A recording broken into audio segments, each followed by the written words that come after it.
আসসালামু আলাইকুম। সালাম আলাইকুম ভাই।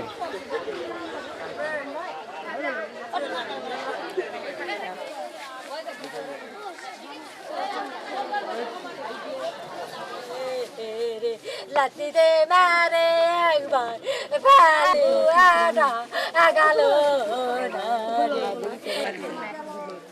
আমরা বেশি বুঝেন গেলি রে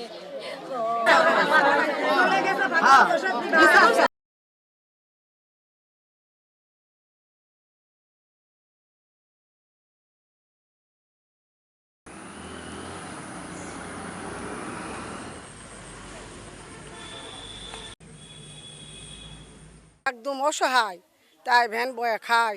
তাদের বাড়ি ঘরের কোনো জায়গা নাই, তাদের 4 শতক মাটি, তাদের যে এই করে মারলো, তাদের আমরা সুষ্ঠু বিচার চাই। কোদালে ঘাড়িতে বাড়ি মারছে বলে, বাড়ি মারলে পড়ে গেলে আবার বলে তাকে ঘুরাছে। আমি ওই খারাপ করে শুনলাম, শুনে আমার দৌড়ে দৌড়ে আসে পুকুরে আমি মাটি কাটতেছি। যায় ওরা ওটে কাঁটা কুদালে মাটির কাম করতে কেবা কেবা উনি গোলার ভাইয়েরা বাপেরা ওরে ওটে কী বান হয়েছে ওটে নিয়ে মারামারি শুরু করছে। আমি এতে দৌ মেরেছি যায় আমি আগাও তুই কে আগাও আমাকে হেঁটে বাড়ি মারিছে। বাড়ি মারে খেদা দিয়ে আমার বেটাকে লিচি বেঁধেছে ওমকে কেবা টানে লে গেল টানে লে গেল।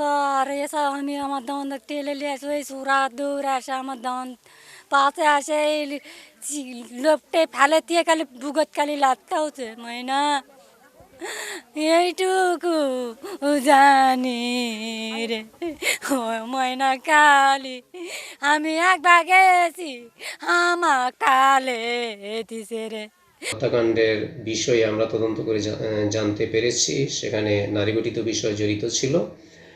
মূল যে আসামি আছে সেই আসামি আমাদের অবজারভেশনে আছে। এই বিষয়ে একটি থানায় মামলা রুজু হচ্ছে এবং আমরা প্রয়োজনীয় আইনি পদক্ষেপ নিচ্ছি।